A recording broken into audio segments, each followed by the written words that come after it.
Bob with Over the Hill Gaming, bringing you Diablo Demon Hunter guide here. We're going to go over the, what's it called again? Gears of the Dreadlands build. Why it's so much stronger this season, the benefits you get from it, the gear you need, the abilities you need, all that good stuff. So this is one of the best speed farming builds right now in the game. Clear normal rifts easily. A minute, 30 seconds, depending on the density, obviously.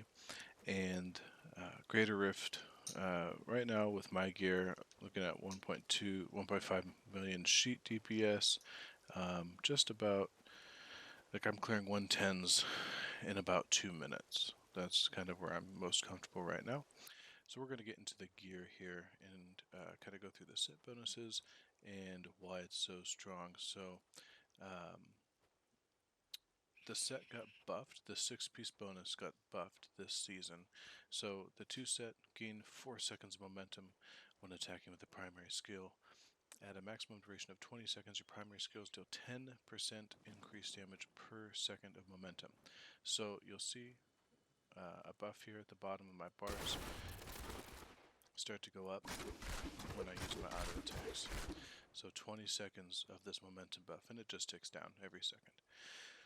So you can build up to 20 seconds of that, and you want to keep that up to 20 as much as possible. So that means we're getting a 200% primary skill damage buff for every second that you have currently. And on the 4 set, strafing against enemies will automatically shoot your last used primary skill and also give 60% damage reduction while strafing for 5 seconds after. And for 5 seconds after. While strafing, you gave 8% increased movement speed for each second of momentum. So that means at 20 stacks, we're looking at, what is that, like 160% increased movement speed per second of momentum, or at full stacks momentum. So you can see here, moving around, not fast, but not slow. It's 100% move speed. And then if we go ahead and get our maximum momentum stacks, we are just zipping. Absolutely zipping right now. Out of hatred. But so that's how the 2 and 4-piece set bonuses works, which is why it's so good at speed farming this season. And then the 6 set, very simple, just a massive damage multiplier. 27,500% increased damage for your primary skills. So primarily, this is going to be your hungering arrow, and we'll go over the skills in just a minute. I don't know the exact increase, but I think it was something like a 10,000 increase, percent increase this season. So it's pretty ridiculous. Very strong, but it does fall off compared to some of the other builds. I think it's somewhere 10 to 15 greater rifts behind the leading builds. Some of the Tulls, Wizards, and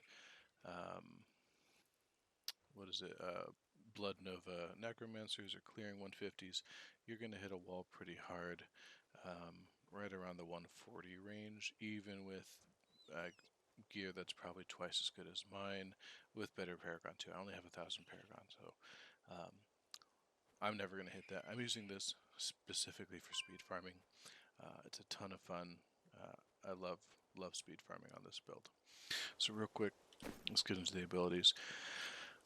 So you are technically able to use any primary ability, but the best one by far is Devouring Arrow, and we'll get into why with the additional items you can use to make it so strong, and specifically the Devouring Arrow Cold Rune.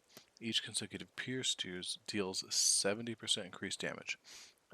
With one of the quivers we can use, we're getting a guaranteed, I believe, 4 pierces, which makes this ability incredibly strong. There are, I believe, some more support Demon Hunter builds that you can use Entangling Shot with, but for anything DPS, you're going to want to go with the Devouring Arrow, Hungering Arrow, Devouring Arrow, the Cold Rune, and Strafe, obviously. And we're going to go with the Drifting Shadow rune. It gives us 100% move speed instead of the normal 75%. We're not using any rockets, no grenades, anything like that. So we're just going to go with the Drifting Shadow here, pretty standard. And then Smokescreen is essentially the reason we're able to stay alive. Special Recipe is the way to go. Reduced the discipline cost to 8. I don't know if any of these are really worth it. You're spamming this almost all the time, and it literally keeps you alive. So I would use that for sure. I use a companion because I primarily speed farm. There are times when, like finishing my altar, when I was having hatred issues. So I was running Bat. Wolf is definitely the better one, although if you have anything close to my gear, T16 just melts anyway, so it doesn't really do a whole lot. But if you're speed farming 110s, 100s, or even 120s, Wolf Companion is probably the way to go here. People do swap this out for Fan of Knives. You can go, Bladed Armor for additional armor here. With the spam ability of Smokescreen, the additional buffs from pylons, and not really running out of discipline very often, I don't see the use for bladed armor as much. I rarely die, and I just like the damage upgrade of the companion, so I would say to go with that. And then to make sure that we don't run out of the discipline, we're going to go ahead and use the Preparation Focused Mind. This is going to give us 45% discipline over 15 seconds with a 45-second cooldown, so you're going to use that on cooldown essentially. Just make sure we keep getting that discipline back as much as possible. The fourth ability we're going to want here is Vengeance, and you have two options. You can go Seethe. Once again, if you hit dead spots in a rift, you will run out of hatred really quickly. Strafing will probably drain your hatred without hitting anything in 4 to 5 seconds. So that's why I take this. Dark Heart is the other option. I would run this for any Greater Rift content.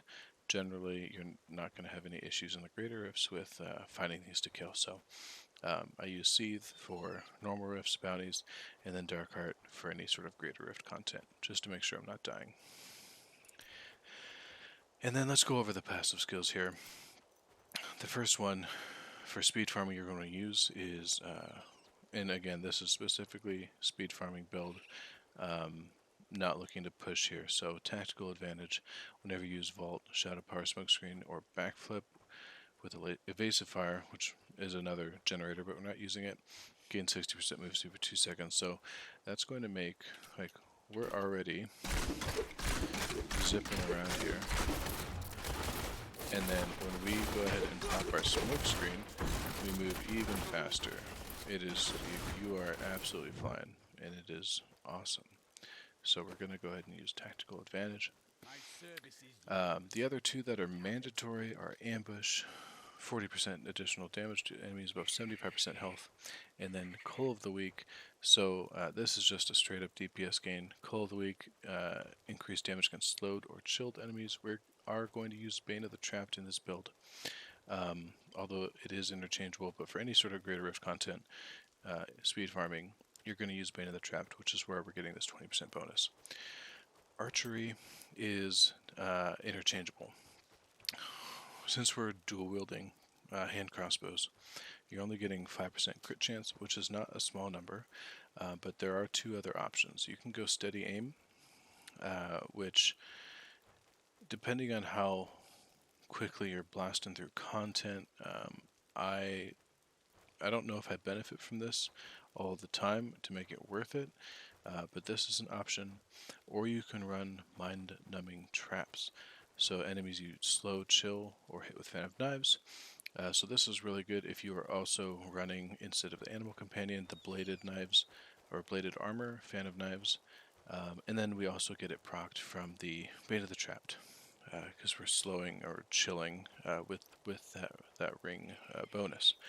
And then if you're finding yourself dying, you can always run awareness here. So this is one that I think is more interchangeable. I just choose to run the archery for the straight up uh, DPS increase. So that's it for the skills, passives, and abilities. Let's go ahead and look at some of the gear here and what exactly makes this build so strong. So we're running the 6-piece set: head, shoulders, chest, gloves, legs, and boots. So that's our 6 pieces. The 2 weapons, or the 1 weapon you're going to want, is Dawn.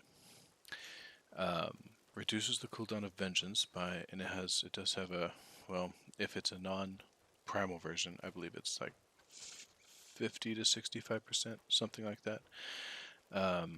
This is going to give us permanent vengeance once we have. I have a little bit more than I need, but I believe it's 38% or 37.5, something right in there. Is going to give us permanent vengeance, which for greater rifts, Dark Heart is huge, and then for spamming normal rifts, for Seethe is going to give us a lot of extra hatred. So either way, this is definitely something you're aiming for to get that cooldown reduction. The easiest way to get it is to have both weapons 10%, 10%, so we've got 20%. Always have it on your shoulders, 8%, so now we're at 28%. And then, where else do I have it here? I know I have it. Oh, and then, well, with Paragon, so we're at 28, another 10, so that's 38% right there.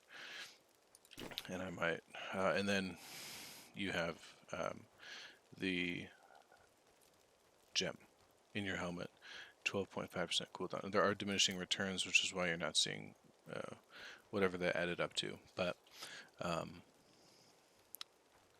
shoulders, both weapons, gem, and then Paragon, and you should be good to go.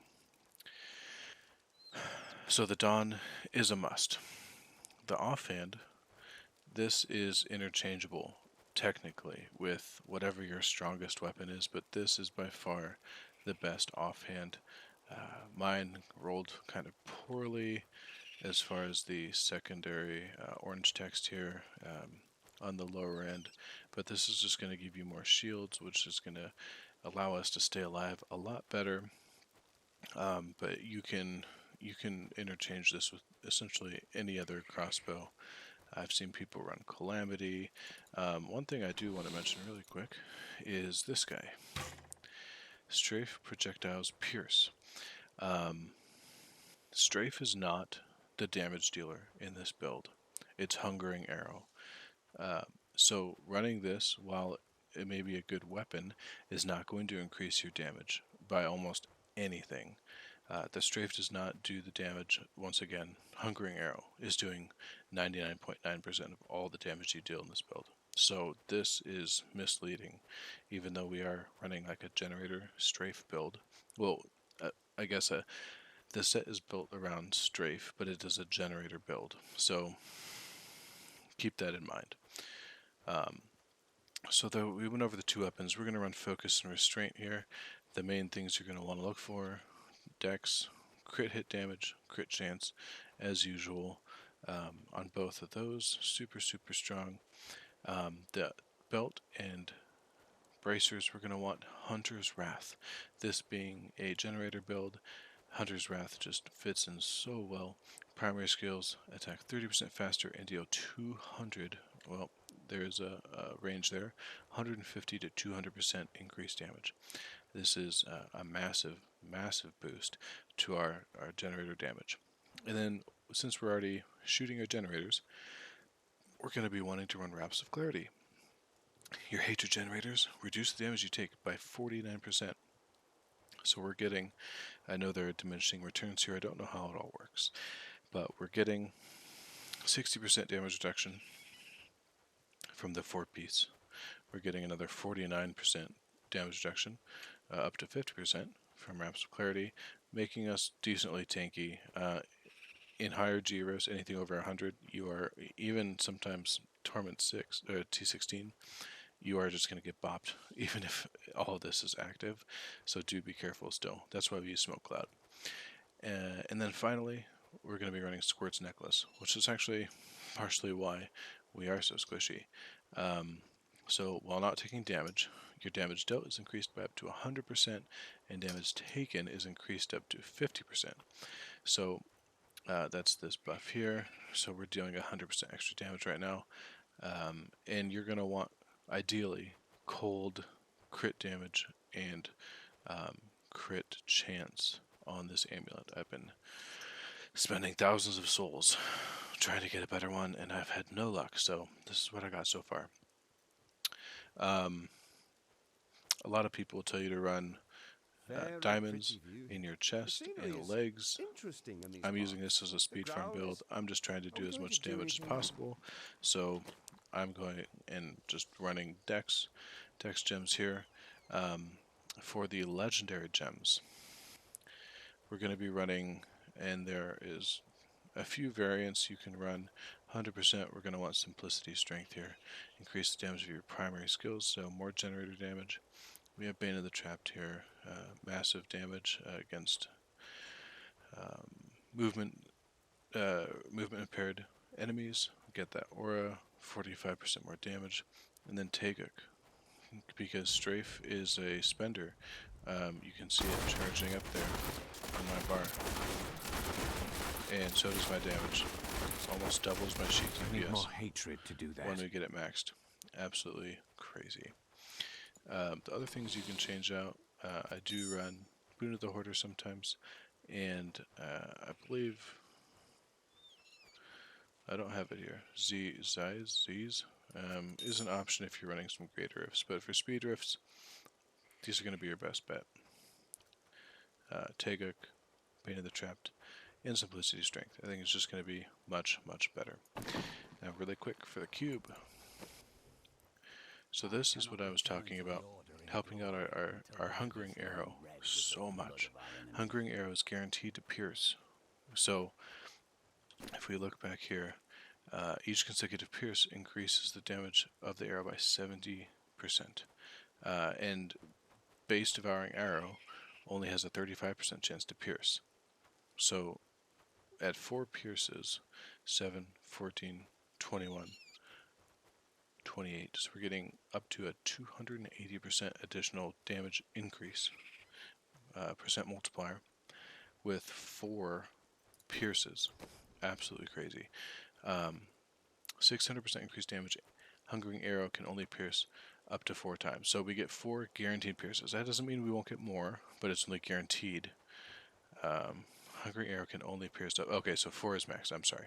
4 is the max, but we get 4 every time, which is huge.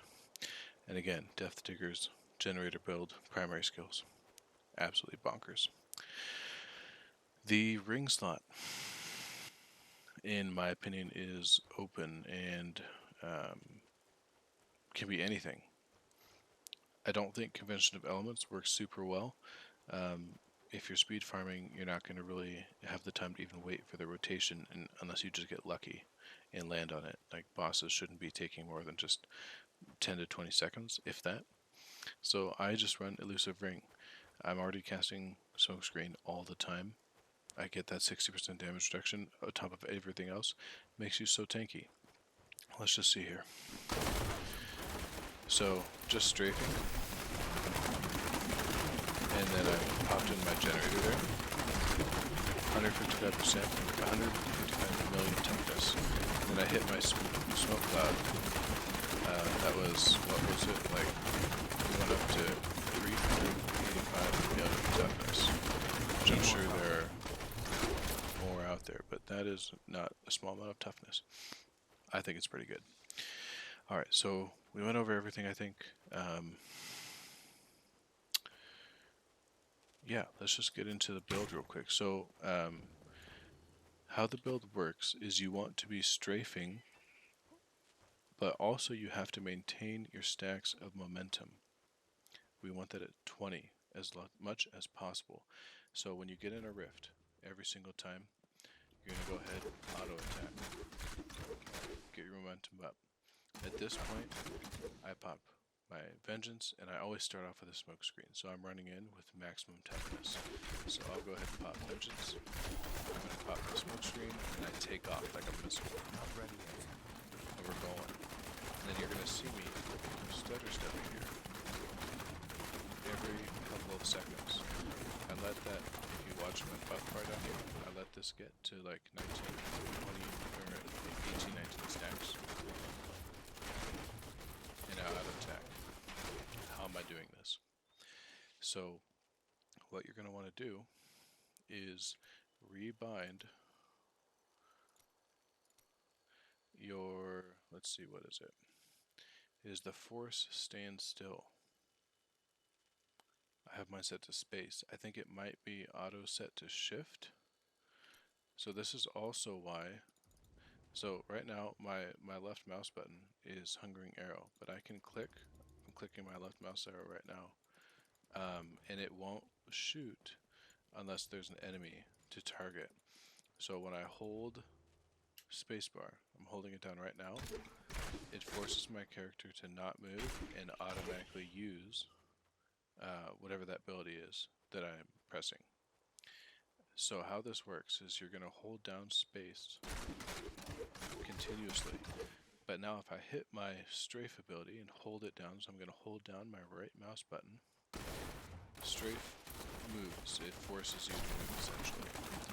So I'm moving, but now I can, while holding down my right mouse button, I tap my left mouse button every so often. And that's all you do. So you hold space down, hold your right mouse button down, and then just tap your left mouse button.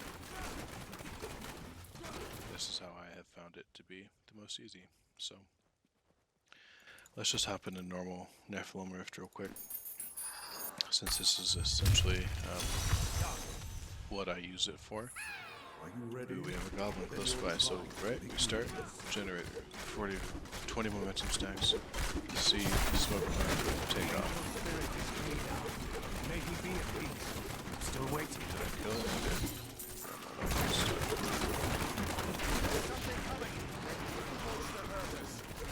And depending on what you're trying to do, you don't even need to wait for anything. And you just halt. You just absolutely halt. Maybe it's worse. You do want to be making sure that you are pressing your preparation. Keep that discipline. I use smoke screen as less as defensive, as more of just I need to get around faster.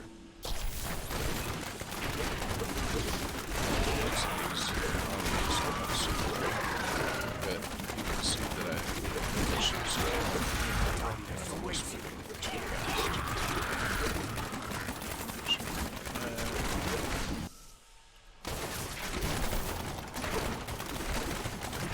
Still waiting. Alright, so again, you can see this the first step as we run through here.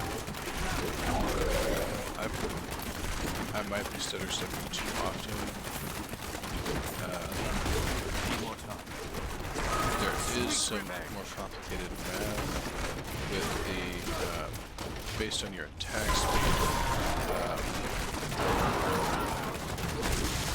I'm sorry, I can't play on top at the same time. Yeah, it's so hard. There's some more complicated math based on your attack speed. There are different breakpoints, and then it becomes worth it to hit your left mouse button generator stutter step more or less often. And you can watch. That was one arrow. I shot one arrow and just melted her. Alright, well, ladies and gentlemen, that's the build. It's super fun. Let me know if you have any questions in the comments. By far my favorite build this season. Super, super strong, but not the best for high GRF pushing. It's going to be more of a farm build, but I'm having a blast with it. So we'll see you all next time.